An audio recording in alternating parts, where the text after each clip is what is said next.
அன்பானவர்களே, இந்த date time நிகழ்ச்சியில் இந்த முறை யோவான் சுவிசேஷத்திலிருந்து கற்று வருகிறோம். 5ஆம் அதிகாரத்தில் இது 3வது பாடம். உங்கள் பைபிள் கையில் இருக்கா? திறந்து வச்சுக்கிறீங்களா? 130ஆம் பக்கம், புதிய ஏற்பாட்டில் 130ஆம் பக்கம், யோவான் அதிகாரம் 5. இந்த அதிகாரத்தில் ஒரு முக்கியமான நிகழ்ச்சி, அற்புதம் இருக்கிறது. 1 முதல் 15 வரை அற்புதங்கள். அதற்கு பிறகு 16 முதல் 18 வரை இயேசுவும் யூதர்களும். 19 30, 31 47, 19 47 வரை ஏறக்குறைய 19 வசனங்களுமே ஆண்டவராய் இயேசு பேசினது தான். அதில் ஒரு சின்ன ஒரு பிரிவை நாம் கவனிக்கின்றோம். இப்படி தான் அதிகாரத்தை நம் மனதிற்குள்ளே உள்வாங்கிக் கொள்ள முடியும். இந்த முதல் 15 வசனங்களில் உள்ள அற்புதத்தில் என்னெல்லாம் நம்ம பார்க்க முடியும் என்று 2 நிகழ்ச்சிகளை ஒருவேளை நீங்கள் பார்த்துருக்கலாம். பார்க்கலைன்னா தயவுசெய்து யூடியூப் சேனலில் ஜான் சாப்டர் 5ன்னு கொடுத்தீங்கன்னா உடனடியாக வந்துடும். பொறுமையாக உட்காந்து, இது செய்தி அல்ல, செய்தி நமக்கு ஒரு உணர்ச்சியும் ஒரு உந்துதலையும் கொடுக்கிறது. இது போதனை எப்படி பெற்றுக்கொள்வது என்பதற்கான ஒரு பயிற்சி. நீங்கள் யாருக்காவது வேதாமத்தை கற்றுக் கொடுக்க விரும்பினால் எப்படிலாம் கற்றுக் கொடுக்கலாம்? அவங்க ஞாபகத்தை விட்டு போகாமல் சுட்டி காட்டி வழி நடத்துதல் போல, அதைத்தான் நாங்கள் பார்த்தோம். இப்போ என்ன செய்யலாம் பாருங்கள். இயேசுன்ற வார்த்தை இந்த அதிகாரத்தில், இந்த பகுதியில் எங்கெல்லாம் வருது பாருங்கள். 1, 6, 8, 13, 14, 15, 16, 17, 19, 9 இடங்களில், இந்த 19 வசனங்களுக்குள்ள 9 இடங்கள் இயேசுன்ற வார்த்தை வருது. இப்போ படிக்க இதை கவனமாக பார்க்குறோம். 5ஆம் அதிகாரம் 5 மண்டபங்கள். பெதஸ்தா என்றால் இரக்கத்தின் வீடு. இரக்கத்தின் வீட்டுக்குள் இருந்த 38 ஆண்டுகள் படுத்த கிடக்கையாய் கிடந்த மனிதனுக்கு இரக்கம் கிடைக்கவில்லை. அவனை இயேசு, மனதுருகிற இயேசு தேடி சென்று இழந்து போனதை தேடவும், இரட்சிக்கவும், சுகமாக்கவும், அற்புதத்தை செய்யவும், விடுதலையாக்கவும் மனுஷகுமாரன் வந்திருக்கிறார். பெதஸ்தா குலத்துக்கும் அவர் வந்தார், சென்றார். அவனோடு 3 வாக்கியங்கள் பேசினார். 6, 8, 14 இதைத்தான் பார்த்தோம். யூதர்ன்ற வார்த்தை பாருங்களேன், முதல் வசனத்தில் வருது. அது ஒரு பச்சை கலரில் அப்படி ஷேட் பண்ணிக்கலாம். 10ல் இருக்குது, 15ல் இருக்குது, 16ல் இருக்குது, 18ல் இருக்குது. இயேசுமே யூதர் தான். ஆனால் யூதர்களுக்கு இயேசு வித்தியாசமாய் காணப்பட்டார். அவர் தமக்கு சொந்தமானதிலே வந்தார். அவருக்கு சொந்தமானவர்களோ அவரை ஏற்றுக்கொள்ளவில்லை. யூதர்கள் அவரை எதிர்த்தார்கள், அவரை வெறுத்தார்கள். இப்போ பாருங்கள், 16வது வசனத்தின் கடைசி சில வார்த்தைகள். யூதர்கள் அவரை துன்பப்படுத்தி அவரை கொலை செய்ய வகை தேடினார்கள். சின்னதாக ஏதாவது ஒரு ரெட் கலரில் கூட, இல்லைனா ஒரு பிளாக்கில் ஒரு இன்ட்டு போட்டுக்கலாம். அதுக்கப்புறம் 18ல் பாருங்கள், யூதர்கள் அவரை கொலை செய்யும்படி அதிகமாய் வகை தேடினார்கள். ஒரு பெரிய அற்புதம் நடந்திருக்கு. எல்லாருக்கும் தெரிகிற மாதிரி சாட்சியாக அந்த மனிதன் படுக்கை எடுத்துக்கொண்டு சென்றான். ஆனால் இயேசுவை அவங்க கொலை செய்ய விரும்புகிறாங்க. ஏன்னா இயேசு தேவன் என்று அவர்களால் புரிந்து கொள்ள முடியவில்லை. இயேசு தெய்வீகமானவர். அவர் தேவகுமாரன். அதை அவர்களால் ஏற்றுக்கொள்ள முடியவில்லை. அவருடைய ஆவியிலே அந்தகாரம் இருந்தது. இயேசுவை தேவகுமாரனாக யோவான் அப்போஸ்தலன் எழுதியிருக்கிறார். ஆகவே தான் குமாரன் என்ற வார்த்தை இந்த அதிகாரத்தில் மட்டும் 10 முறை வருது. அங்கே பாருங்களேன், ஸ்க்ரீன் பார்த்துட்டு தானே இருக்கீங்க. அது அப்படியே ஸ்க்ரீன்ஷாட் எடுத்துக்கலாம். அல்லது நோட்ஸ் வேணும்னா பிடிஎஃப் ஃபார்மேட்டில் உங்கள் வாட்ஸ்அப்புக்கு அனுப்பி தரலாம். நீங்கள் கேட்டிங்கன்னா அதை வச்சு நீங்கள் நல்லா படிக்கலாம். நீங்கள் சொல்லித்தர மாதிரியே நீங்கள் படிக்கணும். அதைத்தான் நாங்கள் ரொம்ப ஜெபம் பண்ணுறோம். நீங்கள் நல்லா படித்து நிறைய பேருக்கு சொல்லிக் கொடுக்கணும். இந்த யூதர்களை பற்றி இந்த பகுதியில் வருது பார்த்தீங்களா? இயேசுவை கொலை செய்ய வகை தேடினார்கள். இந்த சுவிசேஷத்தின் நோக்கம், இயேசு தேவகுமாரன், இயேசு தெய்வீகமானவர், இயேசு தேவனிடத்திலிருந்து வந்தவர், தெய்வத்தில் தெய்வனானவர், மெய்த்தேவனில் மெய்த்தேவனானவர், உண்டாக்கப்படாமல் ஜென்மிக்கப்பட்டவர். எவ்வளவு அழகான ஆழமான அதிகாரம் நிறைந்த வார்த்தைகள். விசுவாச பிரமாணம் இது உள்ளத்தின் இதய துடிப்பாய் நமக்குள்ளே இருக்க வேண்டும். இயேசு தேவகுமாரன் என்று அவர் சொன்னால் அவரை புரிந்து கொள்ள முடியவில்லை.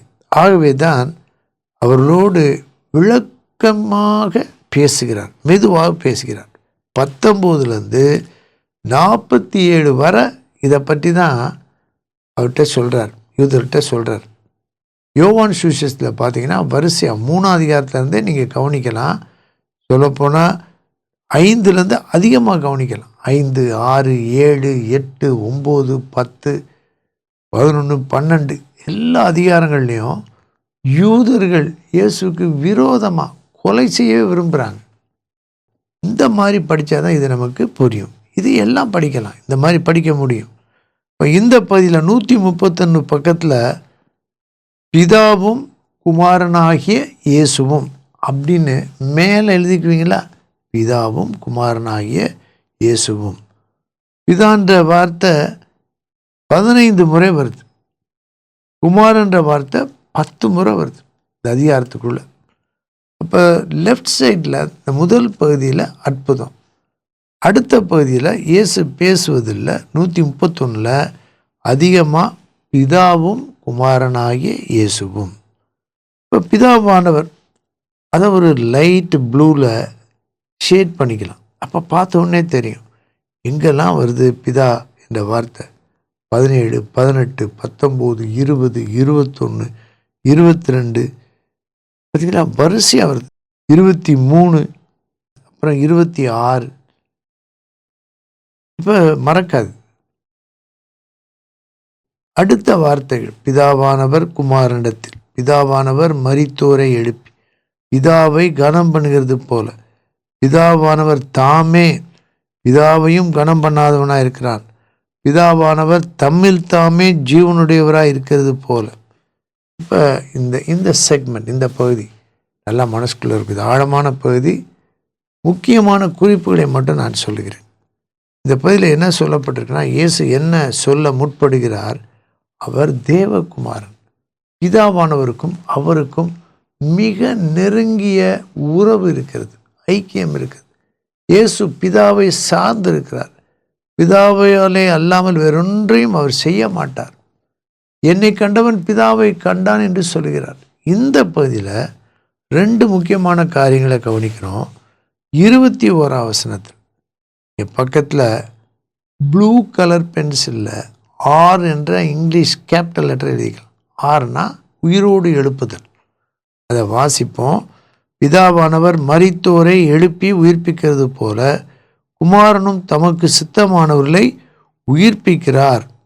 இதுதான் முக்கியமான உண்மை. இந்த பக்கத்தில் இது தான் ஆண்டவர் தெளிவாக சொல்கிறார். அவர் சாதாரண மனுஷனில் பிதாவினுடைய குமாரன். யோவான் 3:16 ஒரே பேரான குமாரன். யோவான் 1ஆம் அதிகாரத்தில் பிதாவின் மடியிலிருந்து வெளிப்படுத்துகிற ஒரே பேரான குமாரன். இங்கே 22ஆம் வசனத்தில் கீழே ரெட் கலரில் ஜே என்று எழுதிக்கலாம். ஜே என்றால் ஜட்ஜ்மெண்ட். ஒரு பெரிய நியாயாதிபதி, அவர் நியாய தீர்ப்பு கொடுக்க அதிகாரம் அடைந்தவர். அதை குமாரனத்திலே கொடுத்திருக்கிறார்.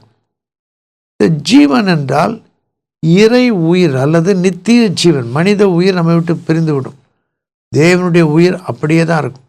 அதைத்தான் 26ஆம் வசனத்தில் பார்க்குறோம். ஏனெனில் பிதாவானவர் தம்மில் தாமே ஜீவனுடையவராக இருக்கிறது போல குமாரனும் தம்மில் தாமே ஜீவனுடையவராக இருக்கும்படி அருள் செய்திருக்கிறார். நாம் ஆராதிக்கும் தேவன் பிதாவாகிய தேவன், நீடித்த நித்திய ஜீவனாக இருக்கிறவர். குமாரன் நித்திய ஜீவனாக இருக்கிறவர். குமாரனை உடையவன் ஜீவனை உடையவன் என்ற வசனம் உங்களுக்கு ஞாபகம் வரலாம். 24ஆம் வசனம் ஒரு முக்கியமான வசனம். நீங்கள் அந்த இடத்துல இந்த மெய்யாகவே மெய்யாவுக்கு கீழே சுவிசேஷம் அப்படின்னு எழுதிக்கிறோம். இது சுவிசேஷ வார்த்தை. என் வசனத்தை கேட்டு என்னை அனுப்பினவரை விசுவாசிக்கிறவனுக்கு நித்திய ஜீவன் உண்டு. அவன் ஆக்கினை தீர்ப்புக்குட்படாமல் மரணத்தை விட்டு நீங்கி ஜீவனுக்குட்பட்டிருக்கிறான் என்று மெய்யாவே மெய்யாவே உங்களுக்கு சொல்லுகிறேன். பார்த்தீங்களா? இதைத்தான் இன்னும் தொடர்ந்து விளக்கி சொல்லுகிறார். 27ஆம் வசனமும் அந்த 21, 22 மாதிரியே 26, 27 நியாய தீர்ப்பு. இங்கே ஒரு ப்ளூ கலர் கேபிட்டல் ஆர், இங்கே ரெட் கலர் ஜே, அதுக்கு கீழேயும் ஜே. ஜே என்றால் ஜட்ஜ்மெண்ட், நியாய தீர்ப்பு. பிரேத குழியில் இருக்கிற அனைவரும் அவருடைய சத்தத்தை கேட்கும் காலம் வரும். இதைத்தான் 25ஆம் வசனத்துலையும் பார்க்குறோம், 28ஆம் வசனத்துலையும் பார்க்குறோம். ரெண்டையும் அப்படி கனெக்ட் பண்ணிக்கலாம். இது 2 விளக்கம் இருக்குது. ஒன்று அப்பயே இப்போ பார்க்குறோம், யோவான் 11 மரித்து போன லாசரு, அழுகி போன சரீரம் இருந்தது. ஆனாலும் இயேசு பேசின உடனே அவனுக்கு கேட்டுச்சு. அதுதான் அற்புதம், பெரிய அற்புதம். இன்னொன்று என்னன்னா, நாம் உயிரோடு எழுப்பப்படுவோம். எப்பொழுது? கிறிஸ்துவுக்குள் மரித்தால் இயேசுவின் வருகையில். அப்போவும் உயிரோடு எழும்போம். நிறைவாக எல்லாரும் மனுஷகுமாரனுடைய சத்தத்தை கேட்கும்போது, அதுதான் இந்த 28, 29 சொல்லப்பட்டிருக்கு. 3 ஒன்று யோவான் 11 இருக்குது. மற்ற 2 ரகசிய வருகை சமயத்தில் நடப்பதும் வெள்ளை சிங்காசன நியாய தீர்ப்புக்கு முன்னால் நடப்பதும் தான் இந்த அதிகாரம் சொல்லுகிறது. இன்னொரு முறை கூட கேட்டிங்கன்னா நல்லது. விளக்கம் தேவையானால் எங்களோடு தொடர்பு கொள்ளுங்கள். அடுத்த நிகழ்ச்சியில் அடுத்த பக்கத்தில் இப்போ பார்க்குறீங்களா 132ஆம் பக்கம், அதை பற்றி நம்ம பார்க்க போகிறோம். இந்த அதிகாரத்தில் ஏறக்குறைய 19 வசனங்கள் இயேசு பேசினது. முதல் பகுதியில் 3 வசனங்கள் இருக்குது. இயேசு பேசினதை ரொம்ப கவனமாக மெதுவாக ஒவ்வொரு வாக்கியமாக வாசிக்கணும். இந்த பகுதியை ஒரு 4-5 முறை திருப்பி திருப்பி வாசிக்கணும். ஆண்டவர் உங்களுக்கும் விளக்கி சொல்லிக் கொடுப்பார். பிதாவே, குமாரனை நீர் அனுப்பினீர்.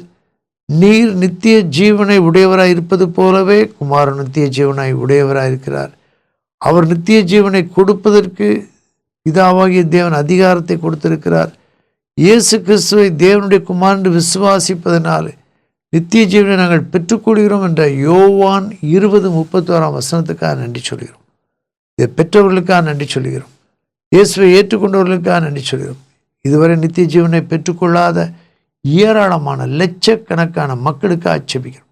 எப்படியாவது அவருடைய உள்ளத்திலே சுவிசேஷத்தின் ஊடி கடந்து சென்று அவர்களுக்கு விசுவாசத்தை ஏற்படுத்தி அவர்களுக்குள்ளே நித்திய ஜீவன் கொடுக்கப்பட அவர்கள் மறுபடியும் பிறக்க விடுதலையாக இயேசுவை விசுவாசிக்க ஜெபிக்கிறோம். இயேசுவின் நாமத்தில் கேட்கிறோம் பிதாவே, ஆமேன்.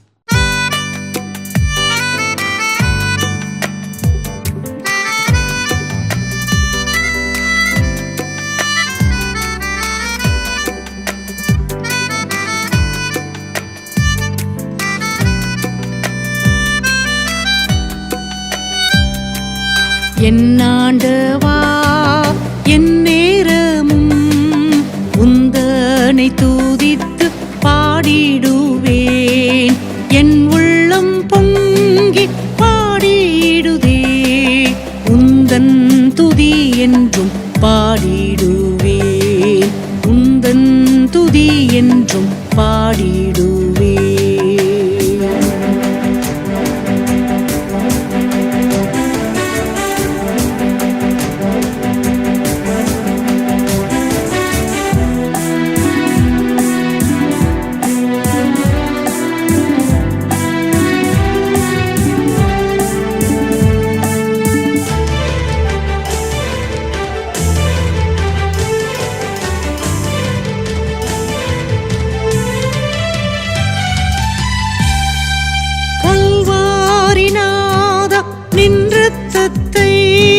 சிந்தி நீரே இப்பாவிக்காக. கல்வாரிநாதா நின் இரத்தத்தை சிந்தி